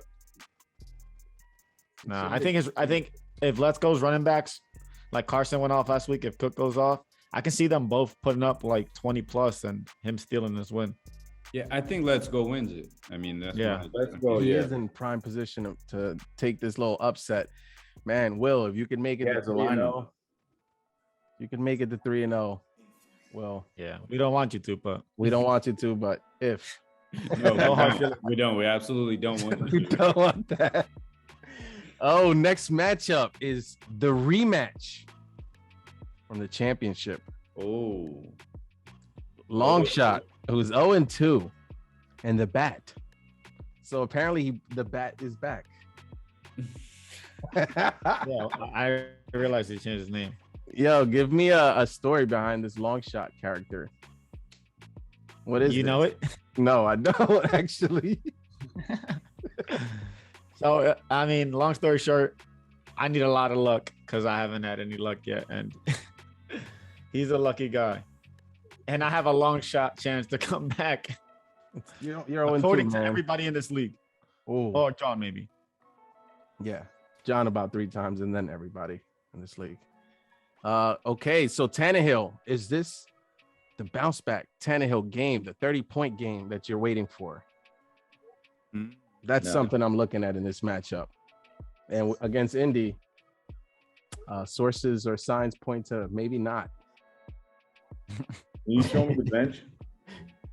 We normally don't look at benches when we're Yeah, we're not trying to help teams out here. Yeah. and Because I know the Bats team. I know that I've been looking at the Bats team, and I feel that his lineup is not going to be like that. He might bring someone in from the bench. Yeah, his flex would probably change it up, right, Pittman? Yeah. Or via trade. I think that's where you were going with that. Oh, are you giving? I think that's Insider information. Wow. Nelson, Okay. Breaking news. Breaking news. So good at reading body language. I'm sorry. how close are we to making a deal? There's negotiations going. But it's not. Ongoing? Is Tannehill involved in the deal? So your grandma's attorney didn't give me the rights to speak on this matter yet, so Yeah. I gotta wait. I bet you, There's- yo, I there's no- guarantee. Yo, Nelson. if I guess a player that's in the deal, would you at least confirm it for us? I can't. Give me a tell you nod. yes Just or give no. me a nod. Like this. I guarantee I'll name the player right now that's involved in the deal. Don't do that, Nelson. Cheers, man. You're learning. I guarantee I can name the player that's involved in the deal right now. Gotta be Gaskin. Nah. To me, it's Gaskin. He's going for Kittle in that deal. Nelson, nod, bro, because I know you're going for Kittle, bro. He already gave you the I think We just told him be quiet. He just gave it away. God Can't damn it. speak, man. There's fantasy rules, man. You know. All Hey, I can say I'm in is media, that bro. I'm in the media. My job is to get these things out here, bro. All I can say is something's cooking, but let's see if it works out. Will it make you chubby?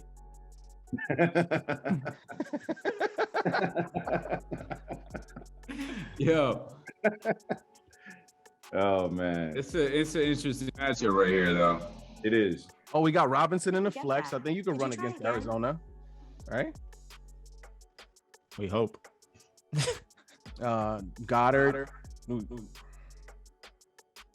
Well, Ertz is on IR COVID, so that should help out Goddard.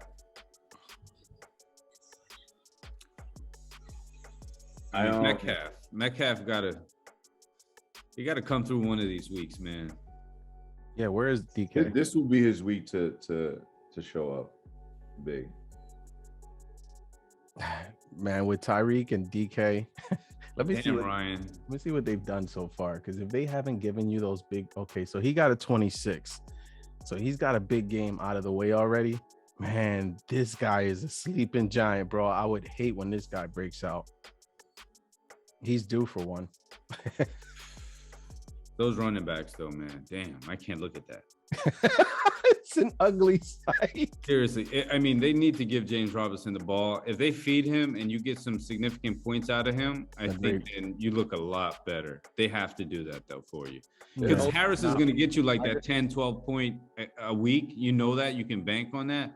Mm-hmm. But that James Robinson situation, that's like a make or break, in my opinion. It's scary. Yeah. They're the only team, I think, without a carry inside the 20-yard line. The only NFL team without a carry inside the 20. So. That's terrible. That's horrible, man. Especially terrible. With a rookie quarterback. Yeah. You would think that you want to protect him, right? But we got geniuses down there. Prater, I think you found yourself a good kicker, man. Yeah, that's 5 or 8. No, stop. He was he hit a 60-yarder, didn't he, last week? Should have got 6 points, but it's okay. Oh. Damn. Okay, so he had 12 last week. Not bad. Yo, so wait a minute. So in our league, when you kick a 50-yarder, you get 5 points. So if you kick a 60-yarder, you don't get 6 points? No, it's we don't have plus. Oh, we don't? Points. No, there's no bonus. Oh, it kind of hurts that you don't get that, you know, because I didn't know that. I never knew that, actually. If we do that, that opens up the door for a lot of things. Then people are going to start asking, well, let's do quarterbacks. If they reach 400 yards, they get an extra point. And let's not open up the door for. Yeah. He put his commish hat on for that comment right there. I got the commish shirt on today. Yeah, he's like, okay, so you're visiting us in multiple capacities at this point, and you just shut that down. That's cool. It's cool. Well, to me, Harris against New Orleans D, which New Orleans D is gonna show up. They're usually pretty good against the run. I think McCaffrey only had 16 or 18 last week. 18. Harris had that one. Harris had that one good run last week. Broke like 8 tackles for a touchdown. You would like to see a little bit more yardage, but 16. He gotta be top 10 in carries so far in the league. Yeah, 16, 23, yeah. He got to be top 10. Yeah, I'm going to look it up for you. Against the Jets, and I was watching that game. It was rough. Yeah, it was a punishing run. It was It was fun to watch. Yeah, I saw it. But if you so I mean, on paper, it looks like the Bat should win this game. To me. You think so? The Bat? I think, again, that Seattle game is going to be a shootout. Hopkins is going to eat to me. Chubb is going to get his like 10 to 15. I don't see it. Ryan needs, again, like we said, Metcalf to show up, Hill to show up, Herbert to show up. Yeah, I see what you're saying. I think that this matchup is like even pretty much right until you get to the running backs, and then you start going through the running backs. And yeah, like Pollard, we know what his role is. It looks enticing and it looks good, but we need to see more of it, right? So we can't really bank on that yet. Harris is looking as consistent as all of them, but Chubb right there, Chubb is like, you know, in his offense and the way he's looking pretty good. And yeah, but And again, he might not have Gaskin. I don't know if he's trading him, but is it safe to say that Gaskin is any better than Pollard right now? Or is it because of it's a name? Probably not. Nah, probably not. The only thing he has is like we're speculating that from what we've seen is that Pollard is going to have that 40% share, right? Like based on what we've seen early season, that's what it looks like. But Gaskin has that role, right? Like we know he's a starter. But his quarterback, if Tua comes back, I don't know, but is Brissett. They're both cooked, even if Tua's there. Like, you know, it's not like it's that much. I'd rather be paired up with Dak Prescott. Yeah, big time. Yeah, but again, I'm speaking purely on the fact that Gaskin is a starting running back. Pollard is. Go to his touches. Go to his total touches. Damn, look at this. Exactly. That's pitiful, bro. 14 I carries. need that Steve Carell gif like right now, where he makes that pitiful, dude. face. The damn. But if you go back to the lineup, the only thing, I mean, Ryan, like if you get that production out of James Robinson, it changes the dynamics or the optics of this matchup, right? I agree. Like if you get that's why I have him in there. Yeah, if you get the production from Hill, Metcalf, and Herbert, okay. But if you don't, you have very little to rely on after that, right? I think I agree. But don't worry, I got somebody coming on my team. Inside information, baby. Oh no, it's not trade. It's not trade. Don't worry. Oh. That wire. Oh, that wire. Yeah. Someone's getting dropped. Someone's getting picked up, huh? Clearly. Might be red, white, and blue colors.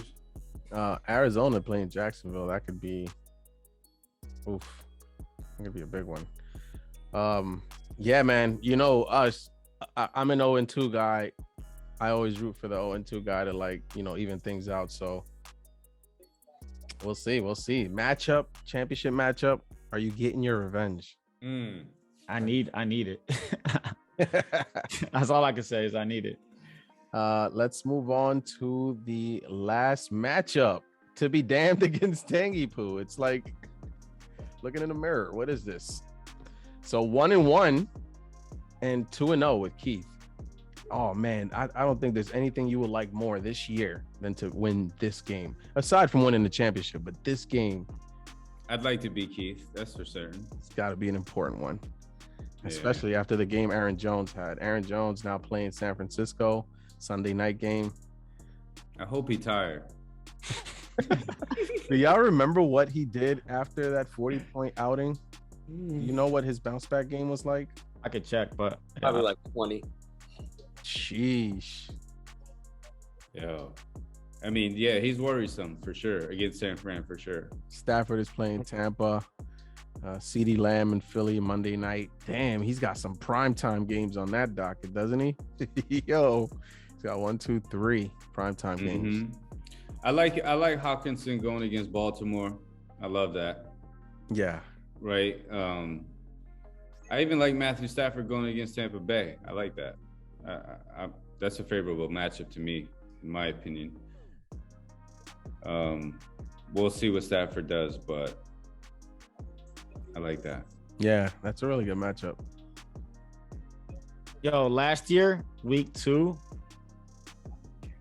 Aaron Jones had 41 points versus Detroit. Yikes. And then the next week he played the Saints and he had 14. Okay, better. So he's playing that Tyson Williams against Detroit, like Mike is with Latavius, which I don't blame him. Hoping for a touchdown. Yeah, which I don't blame him. Go ahead, that's the right move. Yeah. This is the thing. Hopefully Amari Cooper plays Monday, and hopefully he's all right. If he's not, even if he's there as a distraction, it helps CeeDee Lamb. I think if CeeDee Lamb is not in the slot and he's playing the number 1 receiver, I think they're gonna double team him, right? And they're gonna take away. That's all they have, really, to be honest. They're gonna have to run the ball or hit the tight end, but I think it's less impactful for him if Amari doesn't play. So you hoping Amari doesn't play, or he? No, does I want Amari to play, but I want him to play healthy. But that bruised rib, I don't know how that's gonna pan out.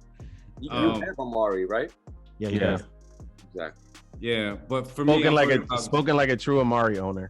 Yeah, I'm worried about Gibson against Buffalo for sure. I mean, that worries me. I'm even worried about Najee against Cincinnati a little bit. Don't worry, Kyler's going to give you 50 in Jacksonville. You're worried about Najee in Cincinnati?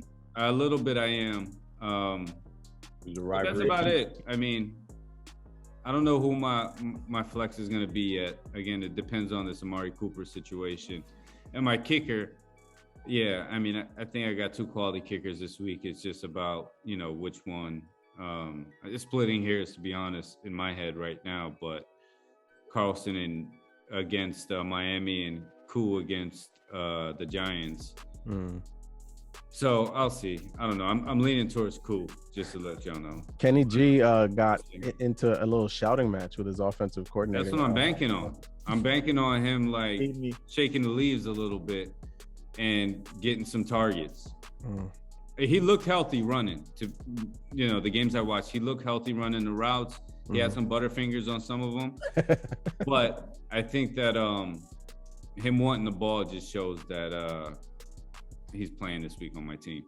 But we are talking about Jason Garrett as the offensive coordinator. Yes, exactly.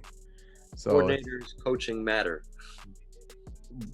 And you're right. I'm just curious in what sense, because he made Dak look like a superstar, and those receivers were looking like superstars when he was there too. So when you say that, maybe it's something I'm missing, but I'm curious where that's coming from. He doesn't use his best players at the right time. Yeah, I saw Kenny G had 1 target in the 4th quarter. And they said he was yelling at him, right? Yeah, he was. He was yelling at Jason Garrett and not Daniel Jones. I mean, I'd be yelling at him too. Yeah. I mean, yeah, it's a crapshoot, but like for me, I don't have many options at wide receiver, right? I got like him or Tim Patrick or like Amari. 7-point Tim Patrick. Yeah. Yeah, we might be able to change that wide receiver situation if you want to talk. Damn, I just got a text. Yeah. You might want to check your messages.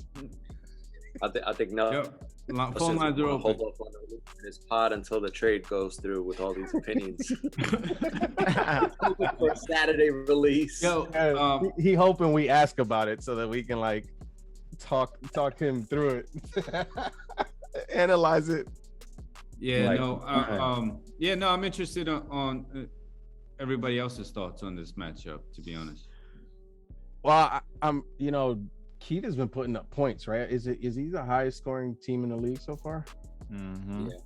So it's something to note. Like, is his team getting those touchdowns, or did he just build a team that's going to score this year? Hawkinson, to me, is still one of the biggest steals. I love like his usage, and in Detroit, man, he's a solid option, man. And Goff is like connected with him pretty quick. It looks like that's a safety blanket.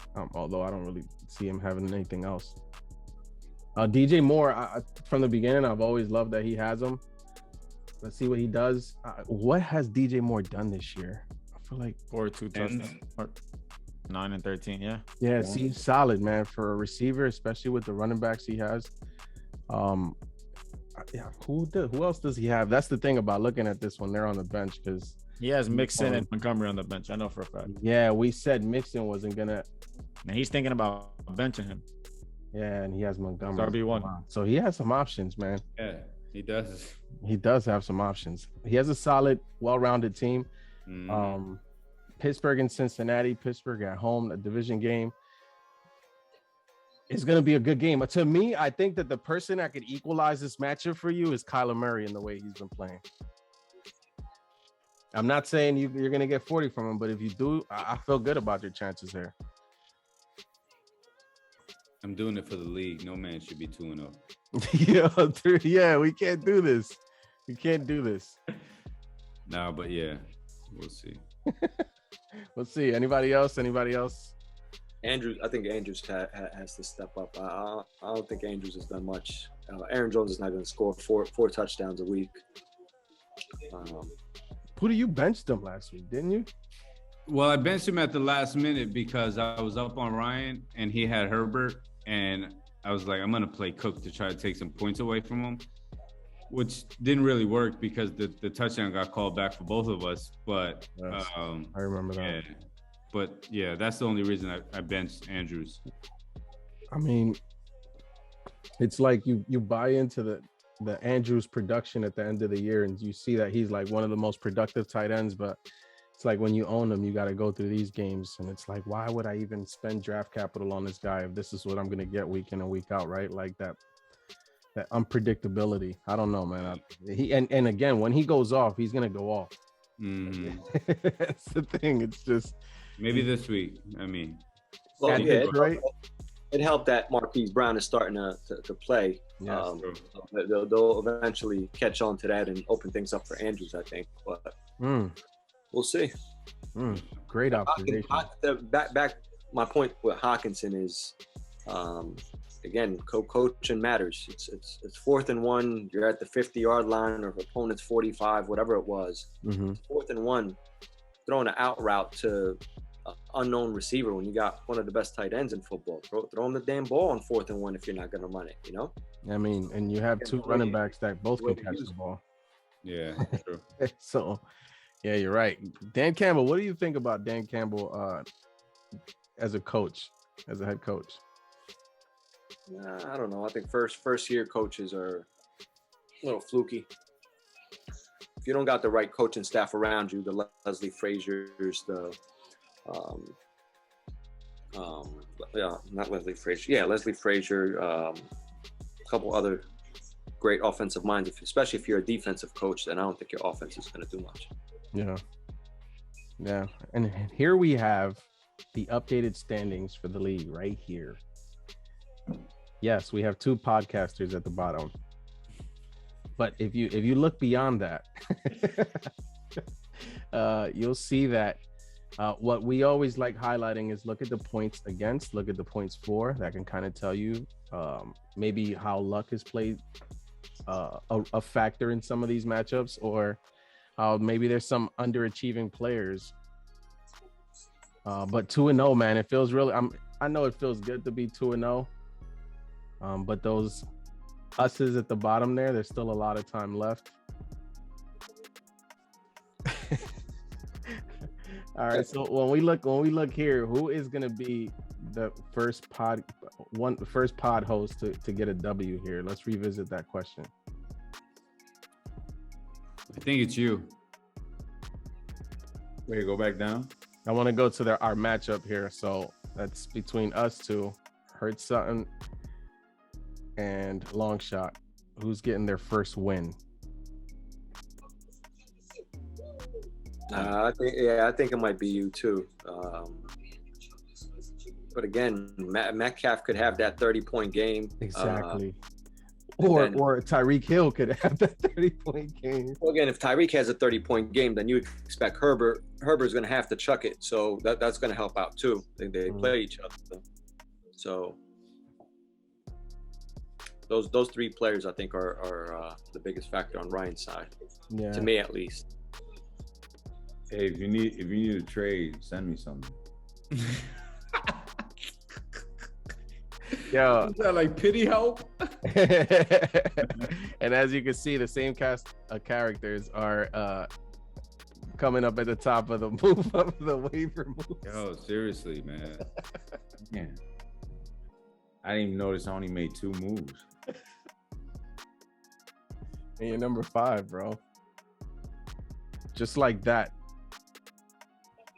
How we feeling about Matt Fantasy week 3, gents? What's up? I want to know who you guys. Go ahead. What Justin Fields is going to do? I don't think Dalton playing. I don't think Dalton is going to get the job back, even if he does get healthy. If he is, I think Matt Nagy's getting fired, especially if he lights it up the next 2 weeks.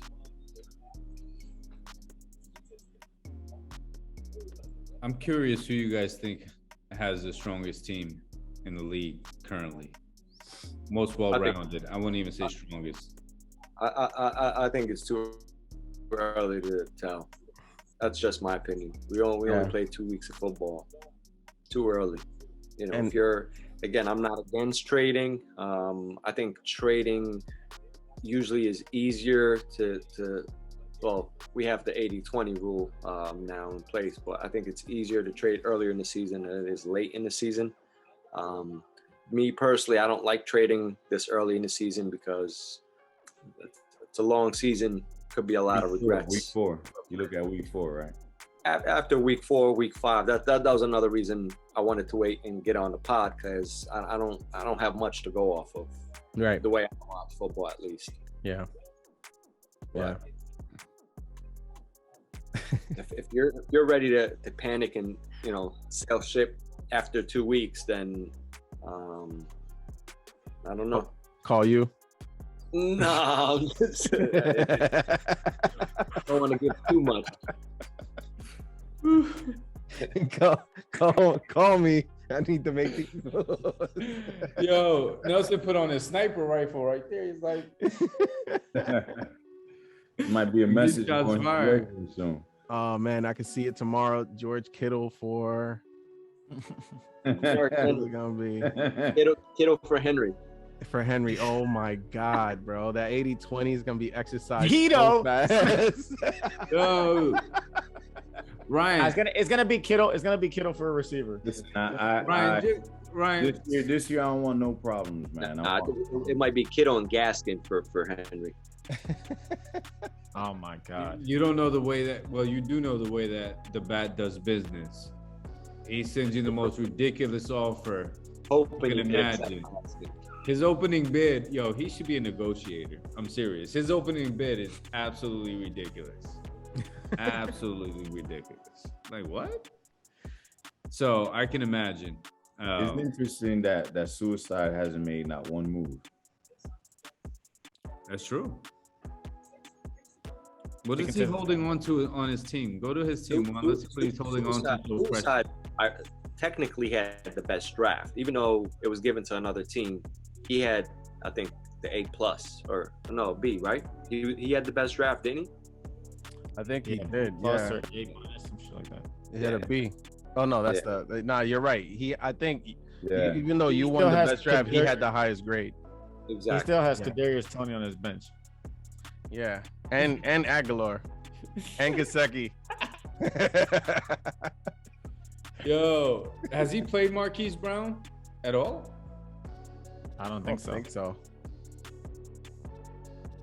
so. Yo, I saw a stat. Marquise Brown has a touchdown or 100 yards in like 6 or 5 straight games. Yes, Mm. saw that too, man. Yeah, he hasn't played him yet. Wow. Must be nice. Yeah, I'll tell you this week though, my running backs are gonna finally wake up. That's my bold prediction. Ooh. Yeah, If they do, Praying for you. My bold prediction is praying for you. so let's let's go y'all around with gonna some. see. Y'all gonna see how good Tony Pollard really is, because they're y'all don't realize how much they use him. So let's sign off with bold predictions. And we got Ryan's. That's your bold prediction there. How about you, HHM? What's your bold prediction for the week? I think that president gets me this week. Ooh. Beats you this week? Yeah. That's Okay. reverse psychology, man. Don't believe what he's saying. Okay, Bill Belichick. How about you, Pootie? What you got? Bold prediction in terms of W's. Or just what's going to happen in the league? Something big that nobody's really expecting that you maybe anticipate either from your league or from your opponent's matchup. I think Tampa Bay loses. I actually wanted to say that earlier. I think Tampa Bay tries to go undefeated this year. I don't see any team on their schedule challenging them. Especially if they get Richard Sherman. I heard about that. More of why it's a bold prediction. You want to add it to that, or you're going to stick with that bold prediction? Now, in terms of Keith, cute name. That's all I have to say. Thank you, Pooh. To be damned, coming for you, bro. How about you, Nelson? What's up, man?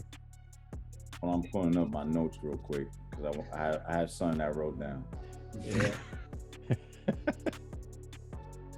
What I like first say is that I love everybody. Second, I can't agree with you, Mike. I don't think Buccaneers going to go undefeated. Look, their schedule tell me one team that'll be able to beat them. G, can you put up Tampa's schedule? Yeah, The Rams. Or anyone that has a Tampa player on their team. Yeah, I could pull up Tampa's schedule.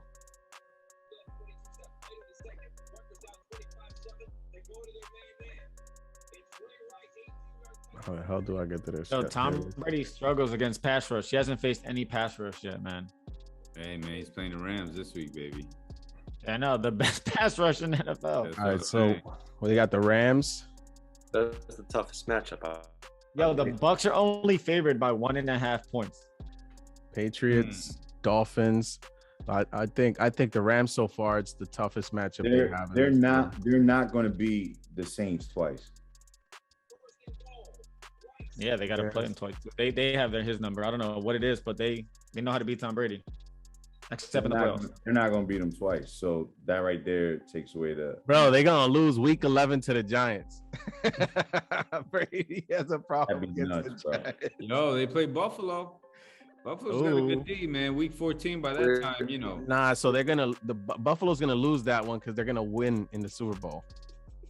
The story's already written, bro. Don't worry about that.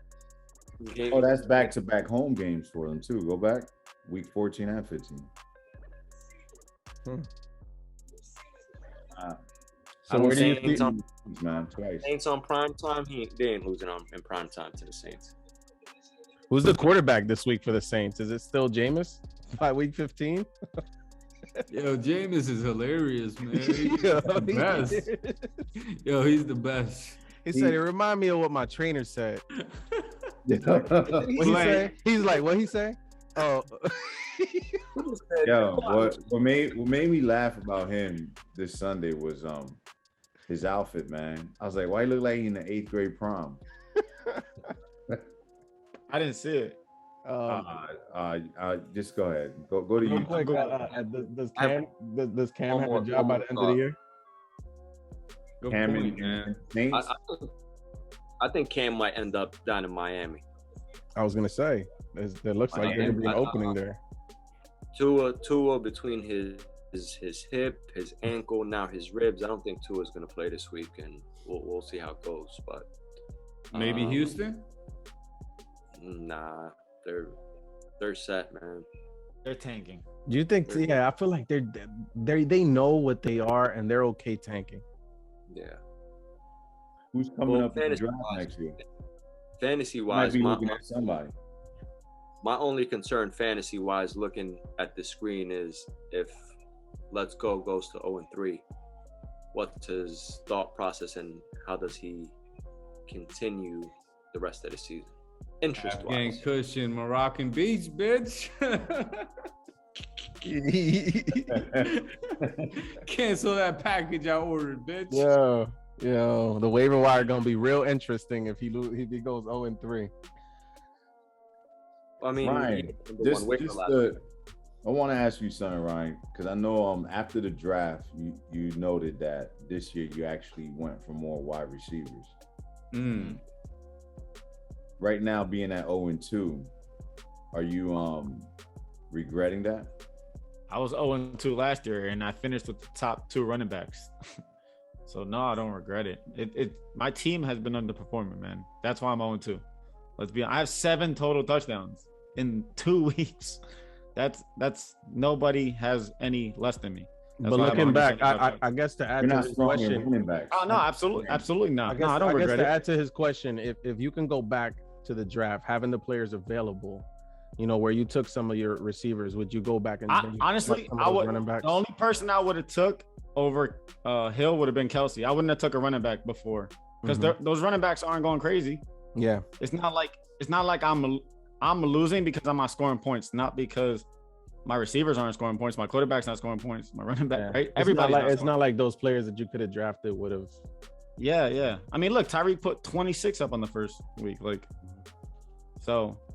Again, I think I'm losing because I'm not scoring points, not because my running backs aren't scoring points. In other words, you're not trading one of your wide receivers yet. Not yet. I've tried. Don't get me wrong. I've tried. But I know I have 2 top 5 receivers. So they just got to be there. Hey, Nelson, man, you want to call me? You want to talk, man? What do you need, a receiver? I'm not saying I'm going to post to it, but right now, there's a reason why I have so many running backs. Because it's a long season. It sounds like the phones are open everywhere. Yeah, it's like that flirting stage where like we're like in that flirting stage where it's like, yo, you can call me, bro. Yeah.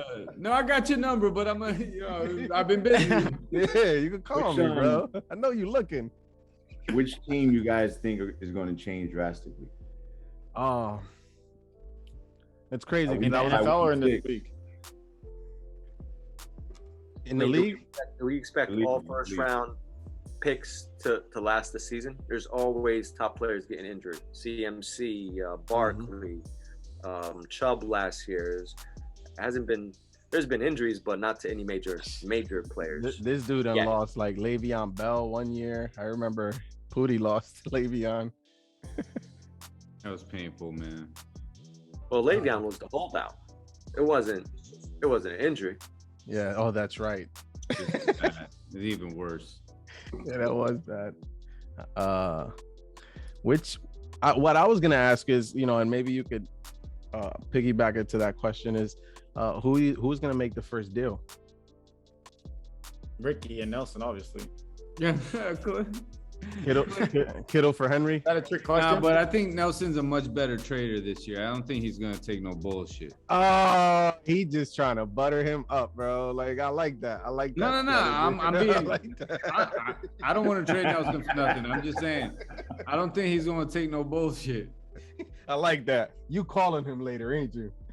I'm not. My phone's gonna go crazy tonight. Anyway. Put it on silent. Nelson not going for that. He got a winning team. Oh.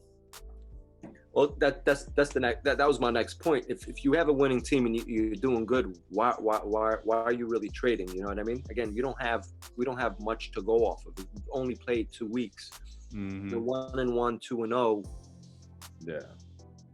You just want to make it. You can't just trade just to trade. Well, at least that's not the way I do things. You can't just. I want to be the first one to trade, so I'm gonna blow off my team. Mm-hmm.